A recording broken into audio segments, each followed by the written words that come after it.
All right, things that we're going to need to be successful in our exploration of rational expressions and rational functions, stuff that we've done before. We're going to talk about reciprocal function, the reciprocal parent function. If you remember, it had a graph that looked like this. And there were a couple of features of this graph in particular that we want to make note of. This, which was called a vertical asymptote.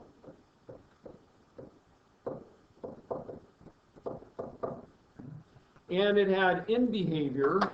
Our end behavior is a description of what the graph is doing on its ends.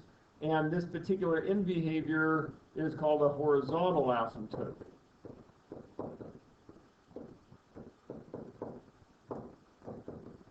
Rational functions, rational expressions are very closely related to the reciprocal function. This was the one that we also called the flip it over function, right? It looked like that. We captured this as negative infinity. On the left side, it goes towards 0. At -1, we get a -1. At 0, we get that vertical asymptote. It's 1 divided by 0. It's undefined, creates a domain restriction on that. An input of 1 gives us an output of 1. As we go off toward infinity, it comes back down toward 0 again. Okay. It is its own inverse, but we'll come back to that in just a second. First of all, the domain of this, because of this thing going on right here, our domain is x cannot be equal to 0. And it turns out that we're not going to be able to get y to equal 0 either. These zeros that we have listed on the top and bottom here, we can't actually get to them. They're a description that goes with these infinities over here, which we also cannot get to. So as we get closer to those, they'll get closer to the zeros along the way. Okay, but that is our restricted domain and range there. Domain is going to be a much more important thing to us. And we're going to point out that as an inverse, this is its own inverse on that arrow coming back that way. So I think that's the main stuff that we wanted to grab from the reciprocal function and make sure that you remembered that. Okay, that looks interesting now. All right. So, the next thing that we're going to talk about is degree of a polynomial. This goes back into the first semester. Remember, the polynomial degree had to do with the largest power on the variable. We looked at lots of things where there were like multiple different variables, but for us here, we're just talking about a single variable going on. So if we had for example, writing in decreasing order, we have things like there's an a sub n times x to the n plus an a sub n minus 1 times x to the n minus 1. And if we just keep reducing powers, we eventually get down to something that looks like this. And the degree of that polynomial, if we write the biggest power of x anywhere in there, is n. Okay. And we're talking polynomials specifically because those are the building blocks of rational functions. Okay. So as a further example, if we had 3x squared minus 5x to the 4th plus 76x minus 10 to the 9th, okay, this is a polynomial.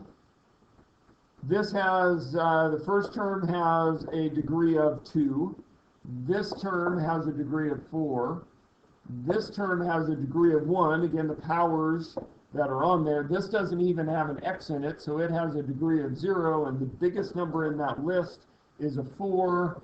So this is a degree 4 polynomial. Okay? Because of that, not because of the 4 terms. The 4 terms is a different thing. So that's kind of what we need to remember about degree of a polynomial. That would become part of the discussion in this chapter. Factoring and the zero product property. Okay. So we want to remember that if we need to solve a quadratic equation, so we'll do this kind of as an example. If we had a quadratic that looked like 6x squared minus 13x minus 28, and we were trying to solve this, we have different ways of doing that, but one of the ways is factoring, and that's going to be an important thing for us here. We could use the quadratic formula as well. The way that I taught my classes to factor was to start by saying, okay, we know that this is going to break into something like that, and this is going to be where the 6x squared is, and the negative 28 is going to be there. Now this is going to be some big numbers here, so 6 times 28 is, 180 minus 12, 168. So I need two numbers that will multiply together to give me 6 times negative 28. All right, this happens to be 6 times negative 28. And when I add them together, it needs to give me a negative 13. Okay? Negative 28 and 6 are obviously not the ones, so I'm going to have to try to break this up a little bit more. The 28, if I borrowed 4 from that one and left 7 over here, that looks like a little bit too much.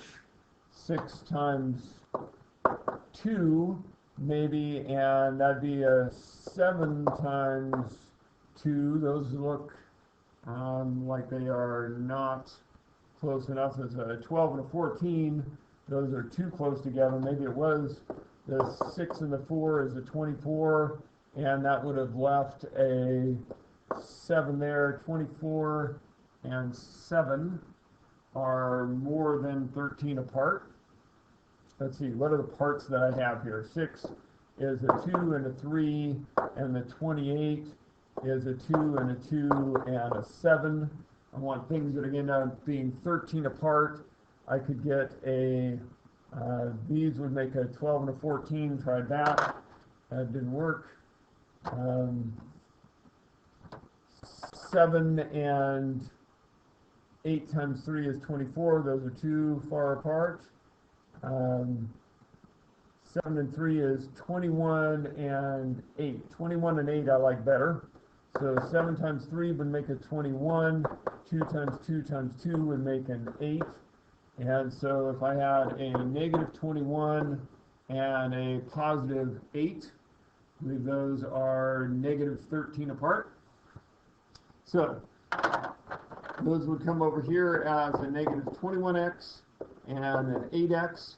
Greatest common factor going up and down here is a 2x, which would mean that would have to be a 3x. That would make that a minus 7.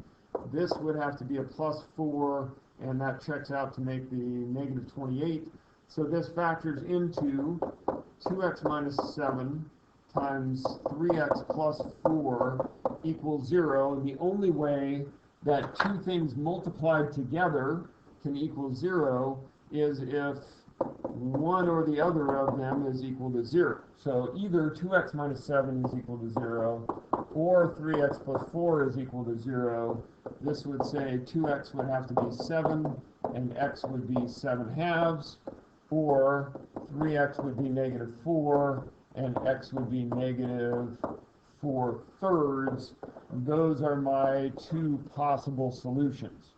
So a combination of factoring and understanding zero product property are going to be important for our study of rational functions. Yeah. Now we're going to go way back. We're going to go back to 5th grade and talk about algebra of fractions. Okay. We'll look at multiplication and division first, or we'll look at multiplication first. If you want to multiply fractions, this is the easiest thing to do with fractions. We had like a 2/7 times a 5/8. Okay, well, that's 2 times 5 is 10 over 7 times 8 is 56. And then we reduce or simplify, if we can, Those are both divisible by 2, so that would be a 5 over 28 as an answer there. Now, if you paid close attention in the 5th grade, you would have looked at this and said, I got a 2 in the numerator and an 8 in the denominator. I could reduce that to a 1 over 4 to begin with, and then the 1 times 5 would be the 5, and the 7 times 4 would be the 28. Okay. The next easiest thing to do is division. Division with fractions. Let's do a 3/8 times a, or divided by, sorry, a 6/9. Okay, now we could have done some simplification there to begin with, so let's just make that 6/10 would also be simplification we could do. Let's try 6/11. First thing we were taught to do was change that into a multiplication problem by multiplying instead by the reciprocal. Our trick from before, 3/6 is the same thing as 1/2. Now it's the same thing as before. 1 times 11 is 11. 8 times 2 is 16. Okay. 3/8 divided by 6/11 is 11/16. Okay. There's our multiplication and division examples. Shrink those down a little bit. Put them over here. And let's talk about adding and subtracting. Adding and subtracting, basically the same thing, right? So, add and subtract. So, let's go with 3/7 plus 9/4. We'll go 3/7 plus 9/4. When we are going to add fractions together, they've got to be things that are broken into the same size pieces. Okay? So, in this case, the piece size that they could have in common would be 28 pieces. We can get that by looking at the 7 and the 4. And so if this first one, I want to rewrite it as something with a denominator of 7 times 4. And this one needs to be something with a denominator of 7 times 4.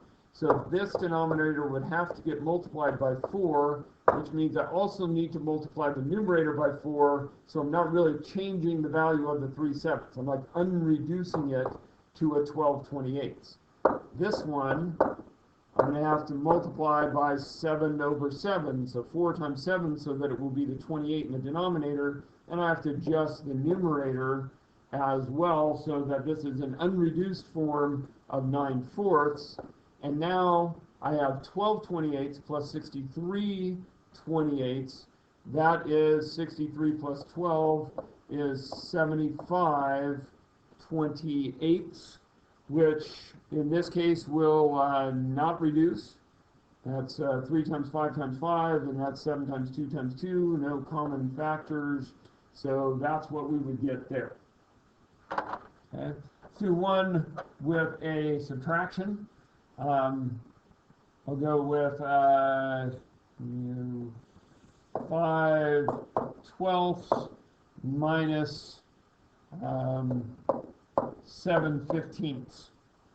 Okay. So in this case, I could do the 12 times the 15, but they also already have some things in common. 12 is a 3 times a 4, and 15 is a 3 times a 5. So if I view that way, this is 3 times 4. I'll break it down even farther than that. Okay. This is 3 times 2 times 2, and I'm doing this on purpose, so pay attention to this. This is 3 times 5. So my common denominator for each of these is going to have a 3 in it. They both have a 3 in it. It's going to have 2 2's, because this one on the left has 2 2's, and it's going to have a 5 in it. It's going to be subtraction, so both of these are going to have 3 times 2 times 2 times 5. Okay, which of course is like 60. Okay.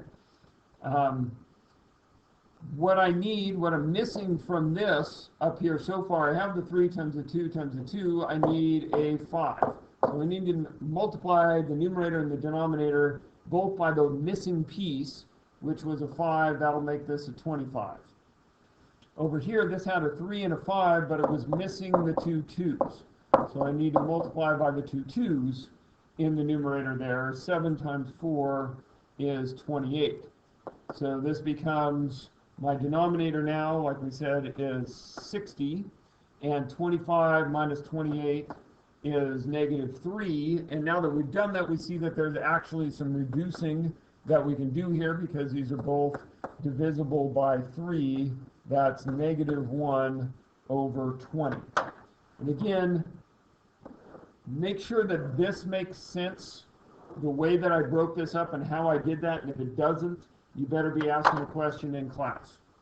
Okay? Because that's maybe the most important part of what we're going to be using in our rational functions. Okay? And finally, the fundamental theorem of algebra and root multiplicity. Okay? The basic part of the fundamental theorem of algebra, by example here, says that if you had a, well, I'll just write it down, a degree n polynomial will have n roots, places that make it equal to 0, okay? We'll have n roots if we include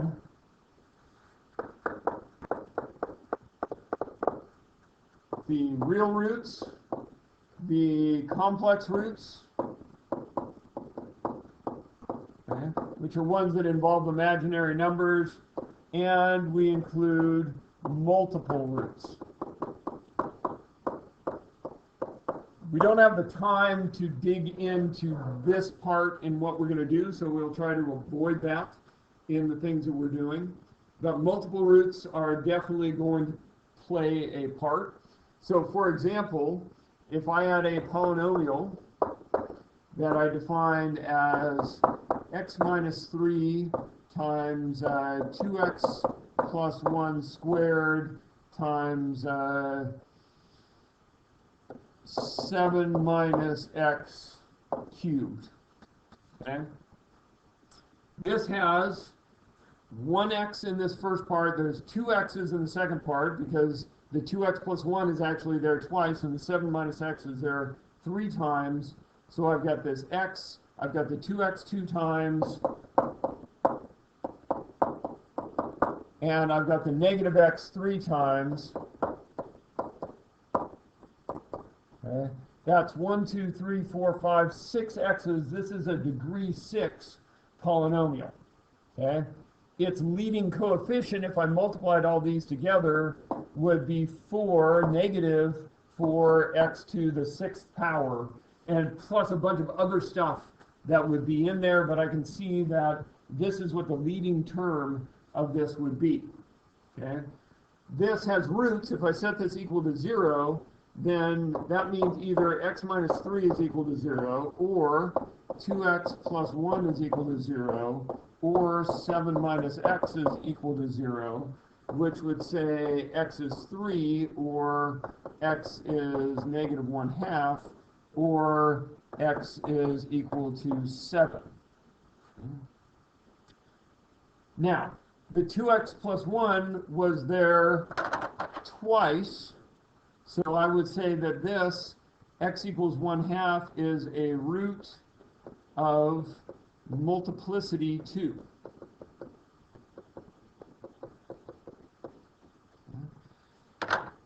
The 7 minus x was there 3 times, so this is a root of multiplicity 3.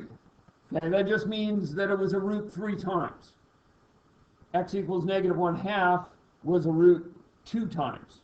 So even though it looks like I only have 3 numbers in my list, the fundamental theorem said there would be 6 roots, and if I count the multiplicities, then the negative 1/2 counts twice, and the 3 counts 3 times, so that's 3, 4, 5, and 6 when I throw in the 3. There's the 6 roots that I needed. Okay? that's the stuff that I can think of from previous math experience that we are going to need to have to be successful in this chapter.